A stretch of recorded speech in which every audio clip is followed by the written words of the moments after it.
On the next episode of the Level Power Podcast, we speak with Coach Kevin Duffy. He is the owner of Rotational Power Strength in Acton and Natick, and he helps golfers move better, feel better, and play better. I hope you enjoy the conversation as much as I did. Coach Kevin Duffy. Good morning. Thanks for joining the podcast, man. How are you, sir? We were just chatting, like it's been 3 years since we've known each other. I remember the exact moment where you would put up a post. I'd kind of started following you on Instagram. And you said, when I'm not creating content, I'm coaching. Yeah, and posting. If I'm not posting, I'm coaching. Yeah. And then I said, well, let me create the content for you. And you're like, who the fuck are you? Great. Sounds great. Come on in, dude. I like doing the social media and I hate it at the same time because it's like so useful. It's so impactful to reach other people. And it's like, if someone could just hit the button for me, I know that stuff's going to come out of my mouth that are funny and clippable. So. You are definitely a soundbite machine. Yes, for good. I'm like, good do you bad. want a? I just remember like sitting by my computer being like, hey, do you want a blooper reel? Because like some of this shit is fucking gold. Yes, I will take blooper reels. Yep. Blooper reels are the real me anyway. So. For our audience who doesn't know Coach Kevin Duffy, tell me a little bit about your origin story into getting into training, and then how we are now sitting in a Natick gym. Yeah, which is awesome because it's full circle. I'm from Natick originally. So to own a business in the town that I am from is a little bit of a point of pride for me. I grew up in Natick. I thought I was going to do football or strength and conditioning through those more traditional routes. To be in the golf space is quite unique because growing up, I mean, to say I owned a set of clubs and I played golf would be kind of disrespectful to the game. I owned a set of like Ram Superflex crazy things as a 200-pound linebacker. Like the ball was never going to go straight. So I fell in love after college with, coaching more so. And then someone was like, hey, you should check out Titleist Performance Institute. And then as that Titleist Performance Institute and I started working, and like I got level 1, level 2, level 3. I did them all quite quickly together. Yeah. I started specializing in golf and got away from college hockey or college football that I worked in before. Pays a little bit better. Hours are great. Perks are awesome. Yeah. I was like, this is a no-brainer. And then as that was happening, I got the golf bug because I lost in a tournament with my friends, and I was the only one there that was a college athlete. I was like, I cannot be losing a sporting event to somebody. to my, I mean, I love my buddies, and they're better golfers than me at the time, and now I've surpassed some of them and chasing others. Yeah. But that was the switch. I was like, I'm competitive. This is a good way to make a living, and I get to keep coaching. So now I coach golfers. We have people who do not golf and they're just members. I always tell people you do not have to be a golfer to be a member at our gym. But now that we have the new facility in Natick and then our original in Acton, Massachusetts, it's fun and the staff's grown and we keep pushing. I feel like, when you get into working with athletes in those sports you talked about before, it's very niche. And like you only have a certain amount of time to work with these athletes, right? Yeah. Like, they're usually aging out of your potential at like 25, depending on like what level they actually get to. But whereas in golf, like you could work with the gamut of people who want to come in, and how did that tailor your approach to how you actually started coaching people? Well, it's a little selfish because it's boring to coach a college football player. It is quite straightforward. You write a program, you don't have to deviate or make a lot of changes, very often. Every once in a while, and if a large injury comes up or something, you got to change that program and rehab and whatnot. But for a golfer, it's like, when's a tournament? Where am I allowed to add volume? Are they rotating well? How is the new movement impacting their game? So from that, like it kind of scratches the itch to keep me engaged more. So that's how it started for me. I was like, oh, this is engaging. This is more difficult for me. I have to think more. Yeah. Rather than just be like, all right, man, let's put another 45 on the bar. So it was as hard as you can. And go as hard as you can. I mean, I love it. It's fun. Right. I'm coaching on full volume with Rage Against the Machine on. I'm not complaining, but I still do that here now too. Yeah. And then for you, like actually, it's kind of funny because like you were on Natick and you played with who was the quarterback? Scott. Yeah, I played with. We had a great team. Yeah. It was fun. But I'm pretty sure I covered you in high school. I was a sports reporter at the Boston that's Herald. right.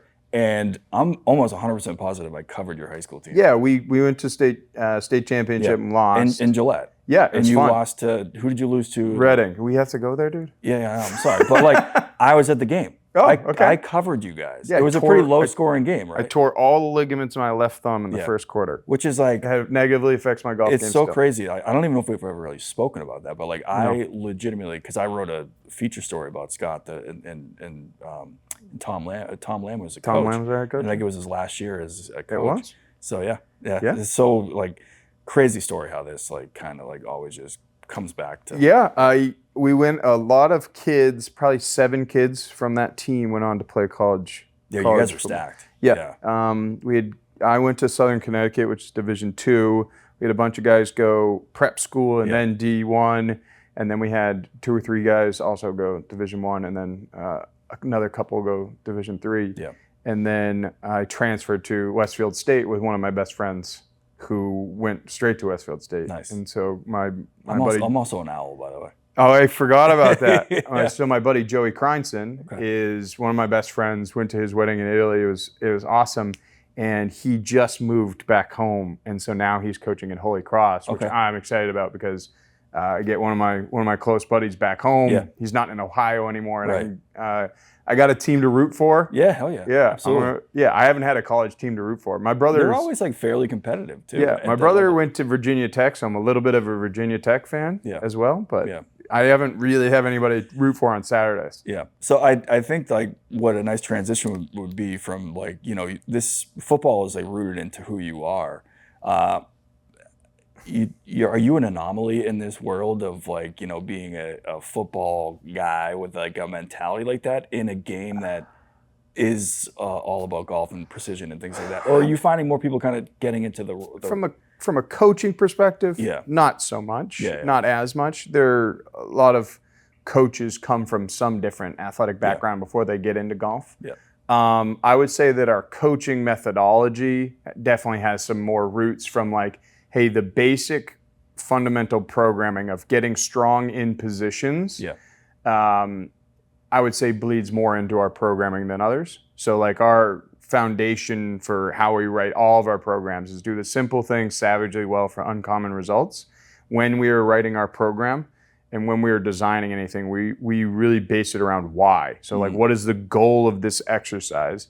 If the goal is to get stronger, well then don't deviate from that unless we have a need to. Yeah. So for our programming, you won't see a lot of exercises that have 3 or 4 components to it when we could break it out individually and do each part better. Yeah. So if it's a bent over row, I don't need to do a bent over row to a throw and a twist because it looks like the golf swing. Sure. I'd rather them throw, twist, and get strong in a bent over row. Yeah. So that I would say from like a football perspective or like a basics is like fundamentals. Now it's not like bench, squat, deadlift like it was back in the day. Sure. And the game of football has adjusted as well. Yeah. But from us, like you could still find some off-season roots of, you know, some football type strength and conditioning programs. But our loading and our methodology and our, you know, our brain power is more needed for golf. I think a lot of people think like golf specific workout and they think I have to twist, I have to get the bands out. Why is strength such an important thing to have as a baseline? Yeah. I mean, it's a long season. Yeah. New England, we have a shorter season. But for us, like we're just trying to make sure you're not breaking down. Our goal in season is to not get weaker. I don't need you to get stronger right now. I need you to not get weaker. And then for our players who are going back to either play college or we have a couple professionals that we work with who are chasing the mini tour cards and they're going after Q school or they have a upcoming qualifier. We're a little bit like on the back end of that season, almost getting into a preseason. Yeah. Right? Whereas your competitive golfer who wants to win club championship either have it coming up this week or next week or just had it. So the seasons are always changing. That's why from a program standpoint at RPS, we don't write copy-paste programs where we could move, where somebody could they may need to peak in a month, where somebody might need to peak right now. Yeah. So to have everybody on the same program would be silly. Now, do we have exercises that cross over? Absolutely. Yeah. If you're starting an off-season phase 1 and someone else right next to you is starting an off-season phase 1, the odds of you having exercises that are going to overlap are very high because your needs are similar. The mobility program for you may be different, or the strength program for them may be different, but we have methodologies, and we've been a little bit more systematic lately, which has been a great addition of Tim Ravoto has been with us for quite some time, but Garrett Hudson has been a really good add from the professional baseball side to help look at the season a little bit more of a macro view. Yeah, if you think about it from a baseball perspective, like those guys, what's the stat? They lose like 30 pounds over the course of a season or something like that? I Or don't know how much weight they lose over the season. I know personally when I played football, I lost about 12 to 15 pounds as the season went on. Yeah. I mean, if you're not managing correct. I mean, other guys will go the other direction, but like you're playing so many, you're traveling, you're just like, you're moving. I would start this season at like, college football, I'd probably start at 210, finish at like 95.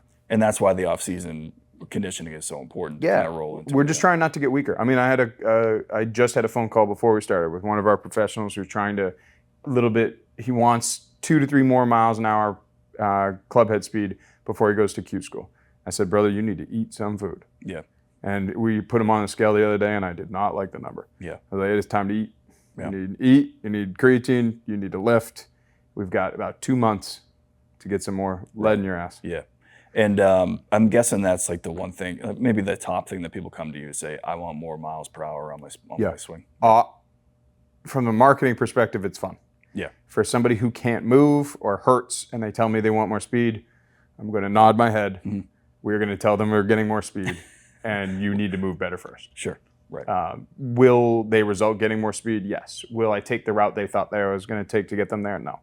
But at the end of the day, nobody cares how you got there. Yeah. Right? There's no pictures on the scorecard. No, for sure. Yeah. I mean, I think everybody wants to hit the ball further or farther, I guess. But like, at the end of the day, that's not the entire game of golf. If it was the entire game of golf, I'd be much better. Oh, believe me. Like, yeah, I get it. You hit the ball far, but it's like you can hit the ball like 270, 280. You can play anywhere. But like these courses around here in Massachusetts, like you're not really hitting driver all over the place. And I need to learn that. I know. Precision. Yeah, I'm working on it. It's all right. You're a football player. I do have a 5 wood that I like to hit as well. There we go. It's the maturation. You're just like, now you got 2 kids. You're turning into a gentleman. Like We're trying. Yeah. Let's talk about the philosophy that you have when it comes to like training in groups and training with other people, because golf is an individualized sport, but you've structured your programming where you could do like group classes, you could do like, you grab a buddy and come and work out. Yeah. Why is it that community aspect such an important part to what you guys are doing? Well, we run an accountability model. So if anything we do to keep you more accountable, whether that's a buddy that you lift with regularly at 7 a.m. on Thursday, or it's, in our high school groups, we call it college prep. If it's your high school kid texting you, you're like, yo, where are you at? Like, man, it's 4 o'clock. You need to be in the gym. Like, I saw you hitting balls, but we can do both. Yeah. Any accountability model that allows somebody and build a community or build somebody to bring them in or hold them to a higher standard is going to produce better results. When you run an accountability model, we need people in the gym. Whereas like, your large box gym doesn't want to see you. Yeah. Right? Planet Fitness is, if all of their people attended at one time, that just hit the card. Mobbed, right? And they don't care that $10 goes out. We have a higher price point. We run accountability. I want those reviews to be like, hey, I got results because I showed up. If you don't show up, we can write you the best program in the world. Like, we're not going to get the results that we need. Right. So anything that increases accountability, which is community, is good for both results and for business. Yeah. And so, like, are you tailoring these group classes to like still the individual? Yeah. So we only have our college prep class is a little bit larger. I think we do 6 or 7, but our adults in the morning is only 4. 4 clients in 1 hour. In Natick, we have 4, and in Acton we have 5 because we have more space. Yeah. In Acton, but yeah, everybody's got their own sheet. Yeah. Do you have a success story that like sticks out to you the most? And I have an idea of like who it might be, but like, are there any stories that like from a client that Well, just changed? I think that without naming names, I think some of our older clients who went from pain to winning their club championship again, a bigger point of pride for me. Yeah. That's harder to do than like we have had some success stories in like both the Mass Am and the women's Mass Am of getting some club head speed gains that have, allowed a player to play completely differently, Sure. attacking the golf course. Club head speed gains for the college athletes are fun, or your mid-am or your amateur players are a lot of fun. But I think that the adult client who doesn't have the rattle in the bag of Tylenol, Yeah. and is able to regain, their club. They were on the club championship list, and then they weren't for a couple of years, and now they're back. So. Yeah. That, and you can kind of see them coming back to you, and they're just got a little different air about them. That's more fun for me. Yeah. It's harder. Right. So I love to see my college players pounding the ball. Yeah, that's great. Right. And hey, you got a wedge into a hole that you had an 8 iron. Yeah. That's fantastic. Sure. I think it's harder work for me to work with somebody who had pain, take them out of pain, and get them back to their ways. So I get satisfaction out of both, but like it's almost like the college athlete or the amateur who is gaining some club head speed. I expect that. Yeah, sure. And then they're young, they're strong, they're getting stronger. Yeah. So like one of our players played in. We had two or three players make the Mass Amateur this year that got faster, and they're like, "Dude, I got faster." I'm like, "Yeah, I expected it." Yeah, of course. Now the guy who's like, "Dude, I don't hurt." I'm like, that's some genuine like joy for them. Yeah. So yeah, I'm happy either way. Yeah, but it's like I guess if I had to hang my hat on one, I'd be like, yeah, this one should happen. That was some hard work. Yeah, yeah. We both but it's also hard work from the client as well. Yes, too. Yeah. I like mutual buy-in. Yeah. So who are you coaching? Like you said, you have potential pros, you have collegiate athletes, you have the person that wants to go out to Scotland and be able to walk. Like, and we can talk about Scotland. Yeah, too. you and I. I think that one of my best friends spent a lot of time with back pain, and before we started our Sand Valley trip last year, or Wisconsin trip last year, and our trip this year to Scotland, we really focused on his posture, his setup, and his strength training that's left the college bodybuilding type stuff behind, and really started working on like, hey, you're a mid-amateur player, you sit at a desk, let's have you not hurt anymore. Seeing him hit the ball far, be on my team, help us win, that's fun. Yeah. So it's good to see those results from your buddies as well. It's good to get buy-in from your friends. Yeah. Like sure, I want my friends to play better, but it's also like, hey, he also put in the work, I know what his workout looked like. So it's a shared experience in that kind of way. I think so we're here for Level Par, and you got a chance to listen to it because we know reading is like tough for you. So. I'm just fucking with you. No, you're fine. If Audible existed at the level, I don't know. In high school, I would have. Yeah, I would have passed every class. I enjoy retaining knowledge through 100%. listening. So audiobook is how I listen to the book anyway, rather than reading. But you're also a coach, right? Like, I mean, so you know that people retain their information differently. So like, you're 100% right. Like kids today, and I want to be like the old guy, but if I did have more visual representation to be able to kind of like see something instead of just read something out of a textbook. Yeah. Totally understand. Yeah. So I learned a long time ago that my retention is much stronger if I like an online course, or if there's an opportunity for like, as soon as Titleist Performance went online, I was like, oh no, I want to go to the in-person. Yes. So I sped through the level 2 version as fast as I could, so I could do the level 3 in person. Yeah. So I mean that's how I retain most of my information now. I was just making fun of you though. Dear, okay. It's low hanging fruit, bro. It's very lovely. But I think a lot of like with Level Par, there's a lot of like, stuff in there, right? But at the crux of it is a person who is dealing with pain or like internal, external pain, but also like having to go through steps to get them to the right place. And I feel like did you resonate with it on that level as like from a coach's perspective, and knowing that you probably have like dealt with a story like this of like a client who's coming through the door. Maybe they lost their passion for the game of golf, and they finally picked it back up and said, I want to figure out if I can love this game again. Yeah, I think for me, every time I ask somebody, hey, what are your goals?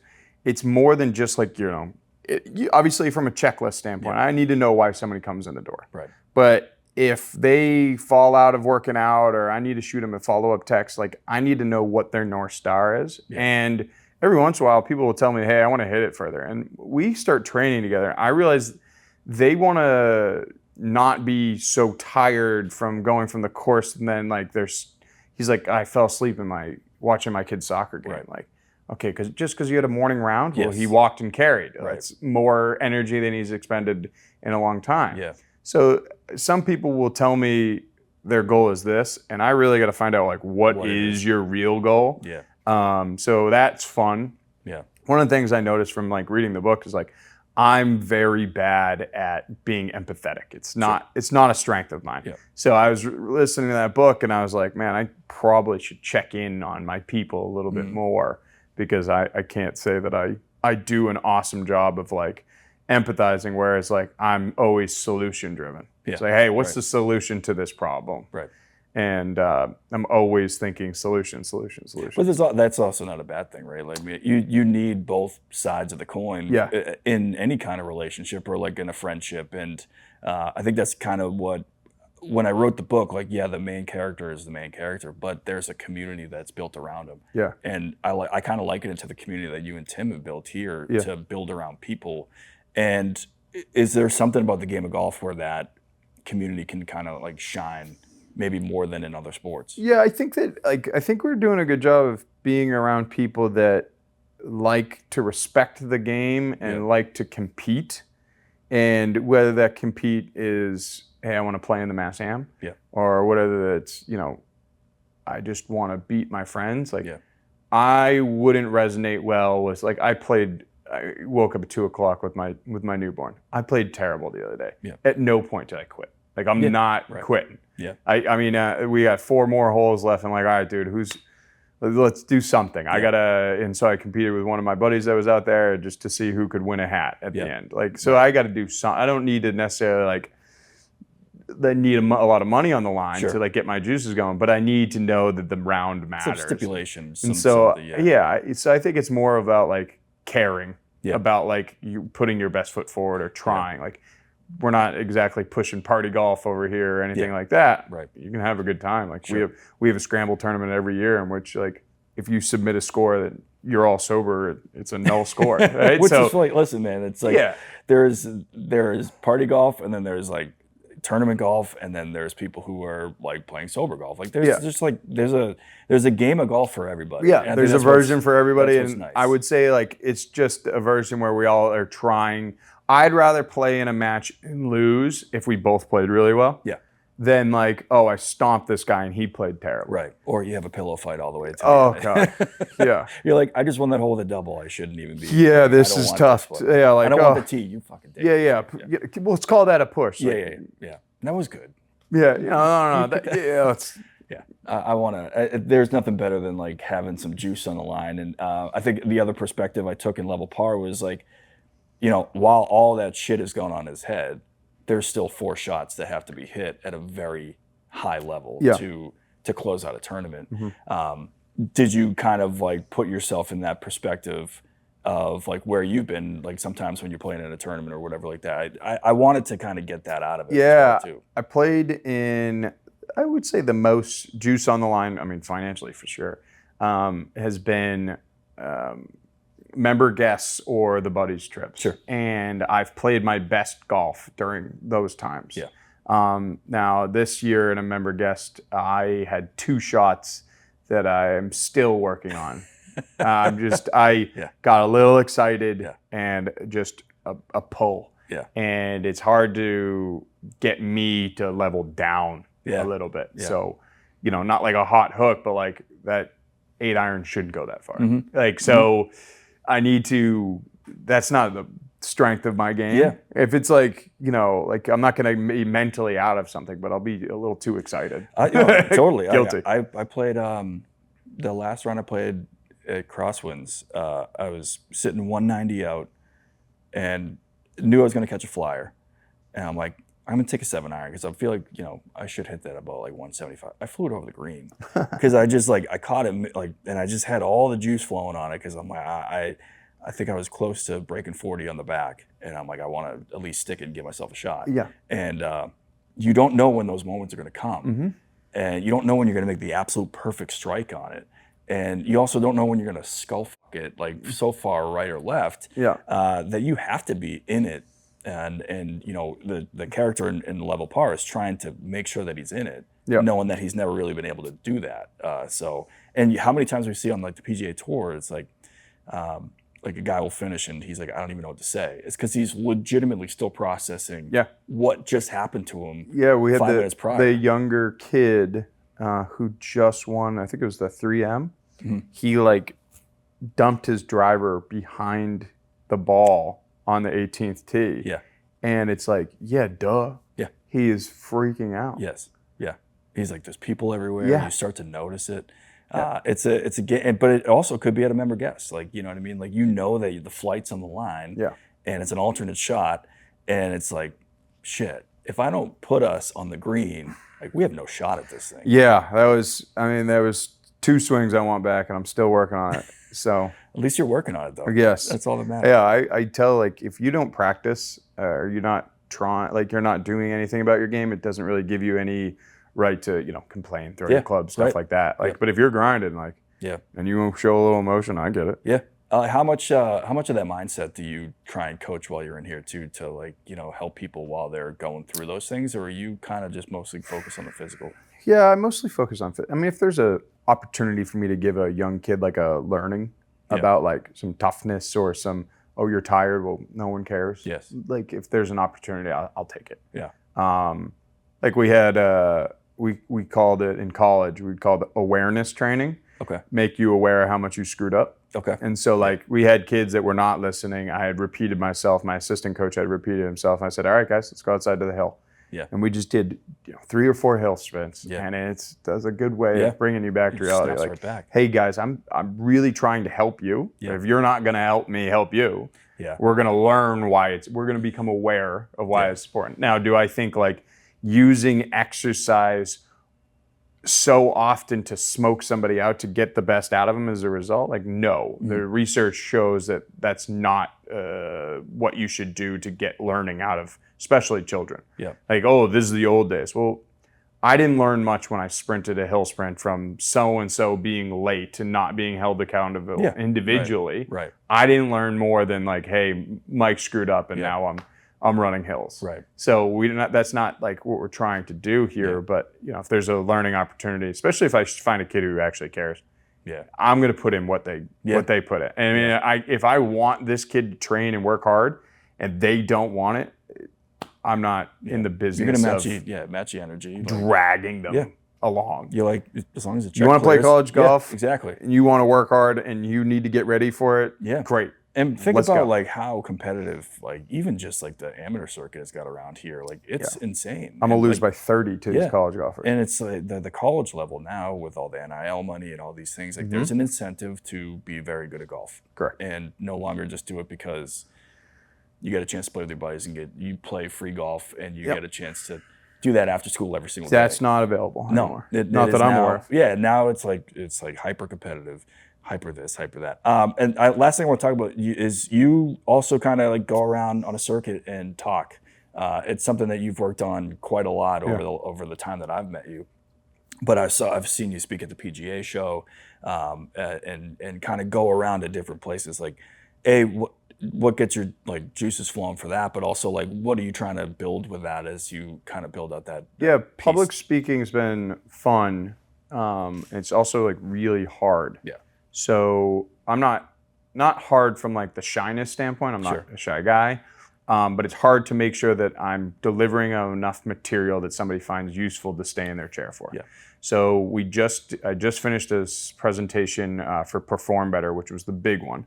I've been aspiring to be on their speaking stage since I went to see somebody speak when I was just graduating college. I think it was junior or senior year of college.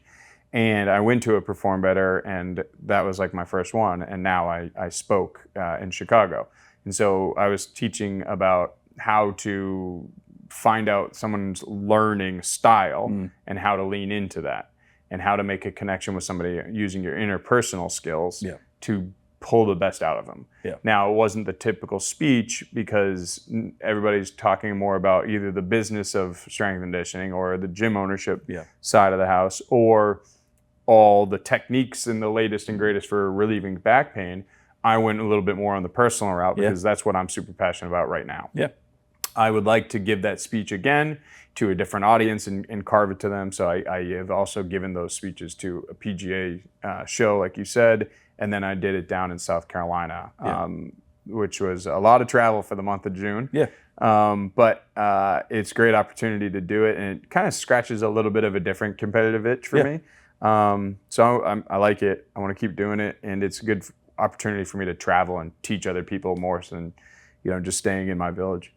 Cool. Where can people go to find out about either grabbing a lesson or grabbing a training session with you, or seeing the door kicks? We need those to come back at some point. So. I've been changing more diapers. Now, which door are you gonna kick around? They're all glass. So I try not to kick them as much.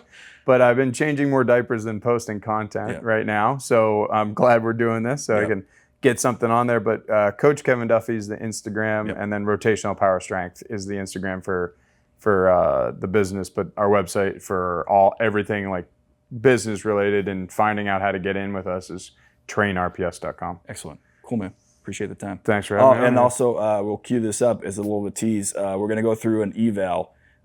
So you're going to be under the knife. I'm going under the knife.